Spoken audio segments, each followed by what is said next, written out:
Where do the laws of physics come from? You ever think about that? If it's a law, it's got to come from a lawmaker. I would think so. A law should come from a lawmaker or a lawgiver. Don't you think? Doesn't that make sense? And this question was asked in one of the great debates of all time.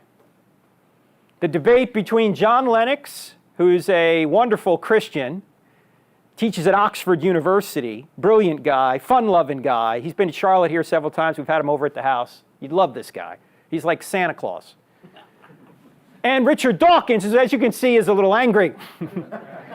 In fact, after one guy watched, these guys debated, I think, 3 times. In fact, actually, that's not true. They've debated 4 times. And the 4th time they debated on the Charlie Rose Show.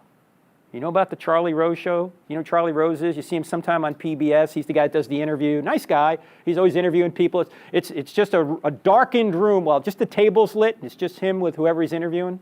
You've probably seen these interviews. And so they did this debate on the Charlie Rose Show, and they never aired it.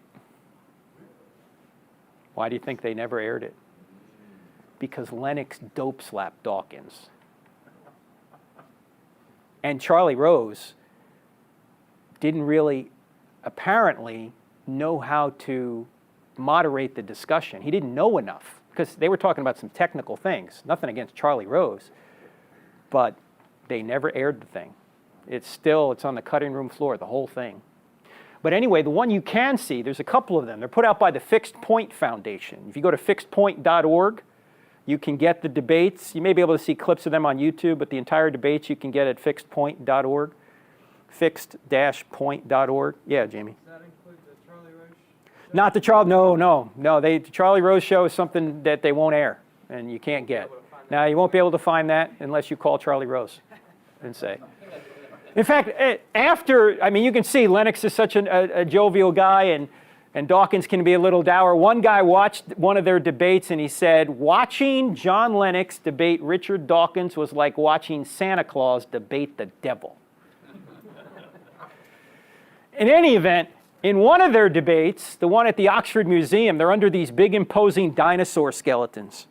And they debate back and forth. They're having a conversation back and forth. It's real interesting. And then one guy from the audience asked Dawkins a question, because Dawkins kept referring to the laws of physics as if they were some kind of cause for the beginning of the universe, potentially. And so the guy asked Dawkins, where did the laws of physics come from? What do you think Dawkins said? What would you say if you're an atheist? Nature. Now, that is, where'd nature come from is basically what you're asking. He said, well, I have no idea, but bringing God into it doesn't help. Well, actually, bringing God into it does help. Why? Why are the laws so orderly? Why whenever we do this, it goes down? It doesn't go that way, it doesn't go up here, it doesn't just sit right here. Why is the universe so orderly? In fact, this guy, back to Paul Davies, this guy asked the question in the New York Times.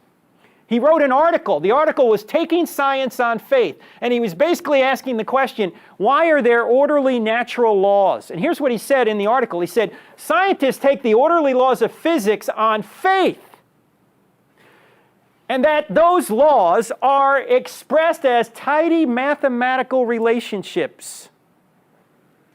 In fact, Einstein famously said this. He said, the most incomprehensible thing about the universe is that it's at all comprehensible.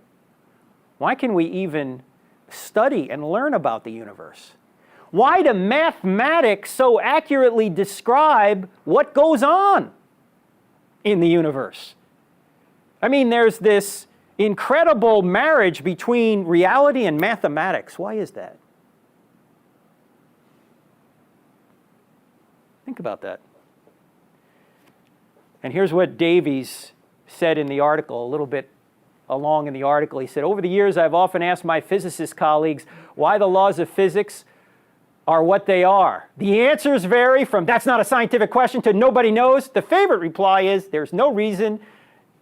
They are what they are. They just are.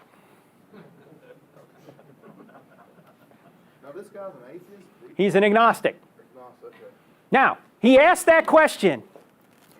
What kind of emails do you think he got when he put this in the New York Times? Not good. His atheistic buddies were furious. Why were they furious? He's exposing him totally. They may have thought, well, he's trying to equate science and religion. He wasn't trying to equate science and religion. He's saying they're both starting at faith positions. For theism, we assume, well, there's got to be a theistic God. We take that on faith. Well, actually, I think we have evidence for that.